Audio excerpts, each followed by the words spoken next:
My fiends! It's been way too damn long. And it's October, and you know what that means? Halloween. So we're gonna get in the mood tonight with Nox Arcana.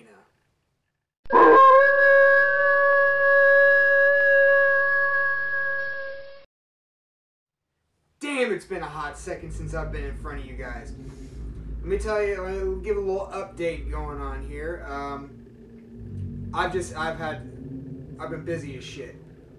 Stressful work stuff, like all positive, but just it's been busy as hell. I had to take a couple weeks off. Actually, I think it's been like 3, maybe even a month, which is a giant pain in the ass because it's October and we want to get in the fucking spirit. I mean, you know, as horror punks, goths, whatever, you spooky kids who live in cemeteries and just, you know, haunt all of your friends year round, that's exactly what I'm getting at. Every day is Halloween for us, but just like every time of year around October, we want to get extra spooky. You know, we may live it every year, but man, it just feels like it now because it is it. It's Halloween right in our faces. And today we're going to talk about a fantastic band to help you mellow out, to bring in that spooky atmosphere. And believe me, I've needed plenty of mellowing out. I've been stressed as a motherfucker. And I know a lot of everybody's been a little stressed recently. It seems like I was not the only one. So what do? I bust out some Nox Arcana, and that's who we're talking about. I'm not going to cover just one record on this one because that would be ridiculously difficult. And I've done it before. Fun fact, years ago I used to write for a publication online, some of you may remember, called Black Angel Promotions. Big website back in the day that promoted horror punk. Probably one of the very few that was really heavy into it. And at that time, my friend Andy, who ran the site, he was definitely all about the spooky stuff, as I was too. But he's also a giant stoner rock and metalhead, but not like all metal. He's not big on black metal, prog, you know, any of that stuff.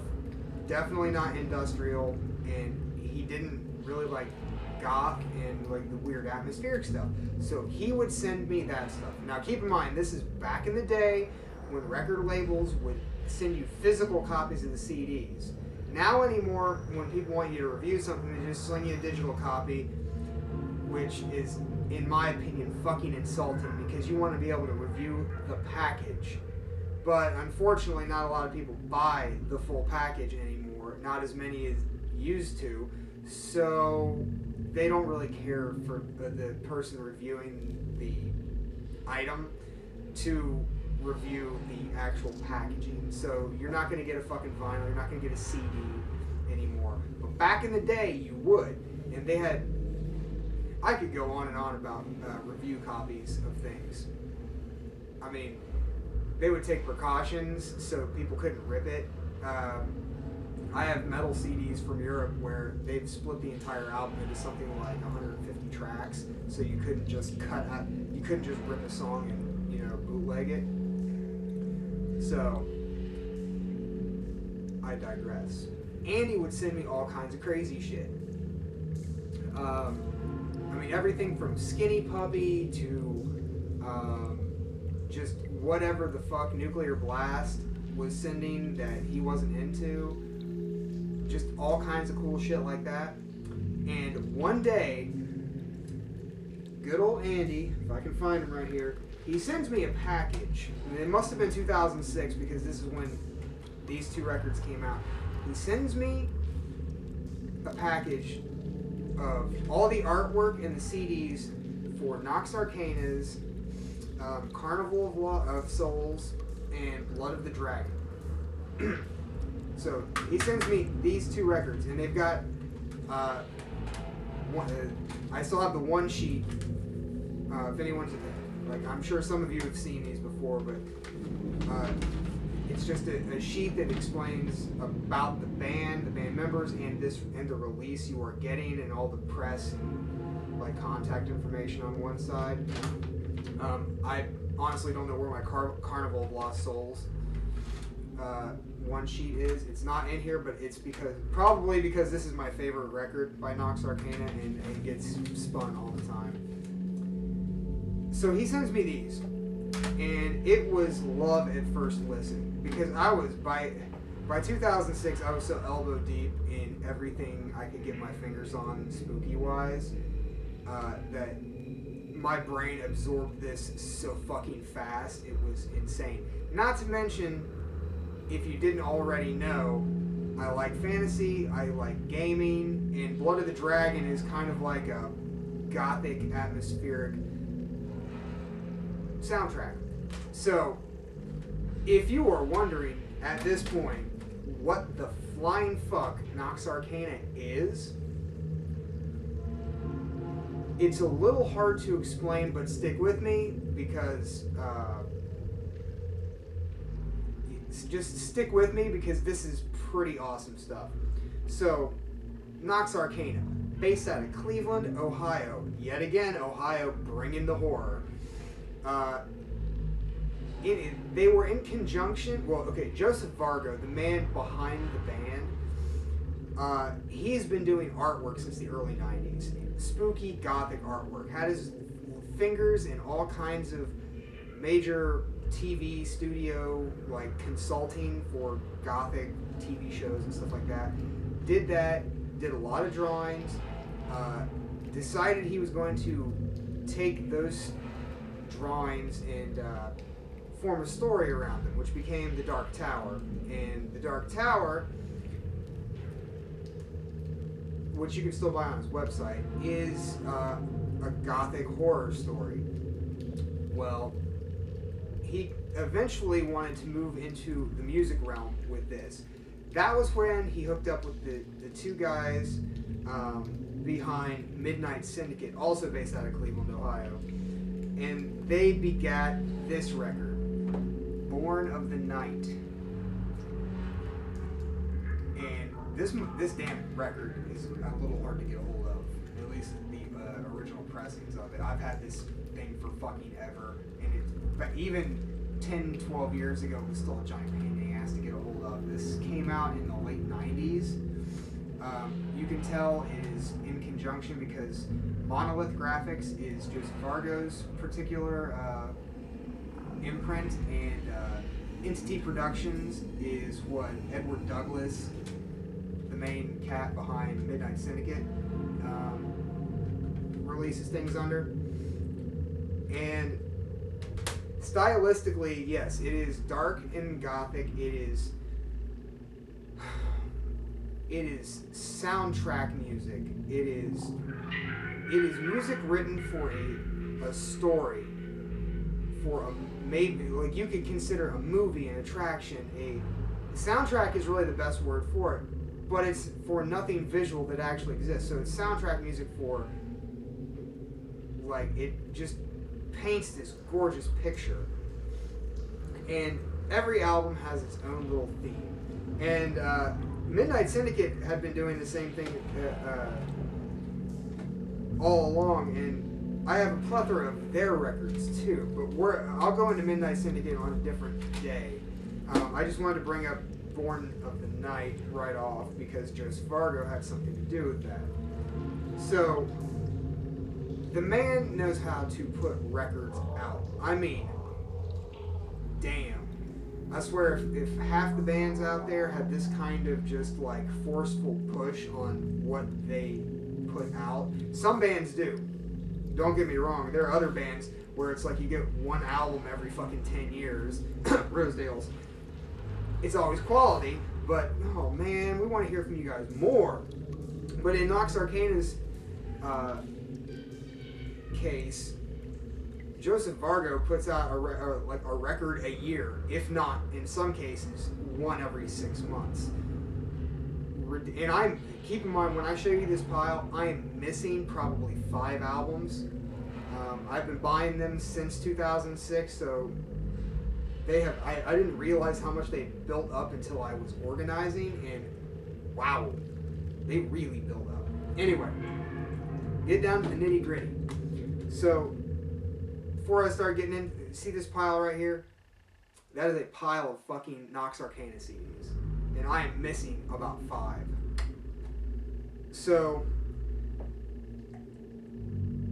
Born of the Night came out in the late 90s.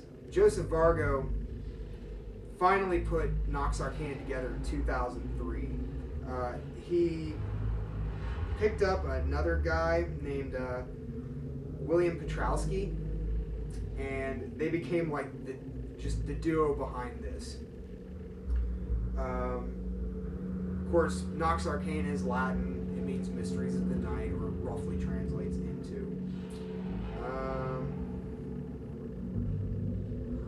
So let's get into these records. Kind of gave you the backstory behind this. Now, one cool thing about this, and why you really need to get the physical versions of these, is because each one is a little mystery. The booklets have kind of riddles and little hidden things, and like every single one of these is a tale. It's like a book to audio, and except you're hearing it, and it is absolutely gorgeous. It's neoclassical, gothic, dark, scary. A lot of this music has been used in everything from films to haunted attractions to obviously role-playing games. Midnight Syndicate put out the official Dungeons and Dragons soundtrack all the way back in, I think, 2001 or 2002. It was for D&D 3.0. Firstly, we have the inaugural kickoff for Nox Arcana, which is Dark Lore Manor. I mean, it's about a freaking haunted house. It's one of my favorite areas of horror are haunted house and ghost stories. I like a good mystery. That is my favorite stuff right there. So, Dark Lore Manor. Then we move on to the next year, 2004, with Necronomicon, breaking into all that H.P. Lovecraft territory. Oh, Vargo, most of you may not be into Christmas. I'm not necessarily really into Christmas, but if I'm going to listen to Christmas records, the Nox Arcana Christmas records are my turn to. Well, that, Burl Ives and Bing Crosby, that's besides the point. Here we have Winter Night, came out in 2005, and it is a, Victorian fantasy Christmas dark epic piece of masterful work. Fantastic. And then we get into 2006, the 2 records I just showed that I absolutely adore, and that's Carnival of Lost Souls, Blood of the Dragon. Love these records. And these are by no means hokey at all. Some people can find, the super gothy stuff kind of hokey. I think these are very tastefully done and can really just mellow you out. Of course, everyone mellows out in different ways. Okay. Shadow of the Raven. This is Vargo's and Petrowski's venture into Edgar Allan Poe. This one's still in my stereo because this is a more recent acquisition. Killer record. Grimm Tales. A musical venture into the Grimm fairy tales. The second Christmas record. Winter's Eve.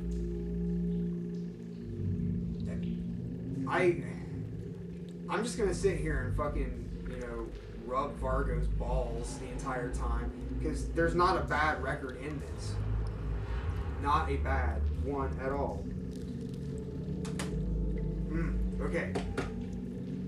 As a lot of you are musicians, and most of you probably feel extremely home in theaters, around any kind of production work, venues, anything like that. I'm the same way. My mom helped run one of the oldest running theaters in the Midwest, and I grew up in that place. I am extremely comfortable in the theater. I'm extremely comfortable running anything like that. It's a comfort zone. And when I found this record, Theater of Illusion, it's a soundtrack to an old-timey 1940s, even Victorian era theater / stage magic kind of deal, and it's just damned fantastic. And like I say, there's mysteries and riddles and all kinds of neat things all through the packaging of these records. You got to really check it out, because I'm not about to give spoilers away. Now, keep in mind, I'm missing like 5 records, so there's a few gaps in here. There's Phantoms of the Sea, which is like a pirate-themed one. There's Transylvania, which is a vampire-themed one. Pretty cool stuff. Now we get into 2011. Vargo finally does an album to his story, The Dark Tower, which is excellent, fantastic. So this kind of harkens back to those early Born of the Night, Midnight Syndicate days, and his original ideas for the story, The Dark Tower. Killer shit. Number 3 Christmas record, Winter's Majesty.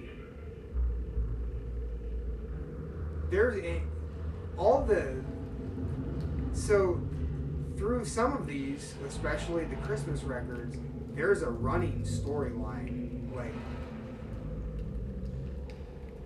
and there's a 4th Christmas record. I'm at a loss for words right now. Let me just read the back really fast. In the heart of the Ebonshire forest, the Winter King takes his place on the crystal throne. With a single breath, he transforms the woodlands into an enchanted kingdom of ice and snow. He summons the 4 winds to spread his magic throughout the land, and as the earth is covered beneath a blanket of ivory white, the world rejoices in a wondrous realm of winter. This is the kind of attention to detail, storytelling, and atmosphere you're going to get with these Nox Arcana records. The 4th, digital only to my fucking dismay, Christmas record is the Ebonshire album. It's split into 4 different batches. I really wish you'd press that physically, but these are killer. And the 2 most recent records, you have Gothic and then Season of the Witch, which is very fitting because this is a straight up Halloween record. I mean, straight up Halloween.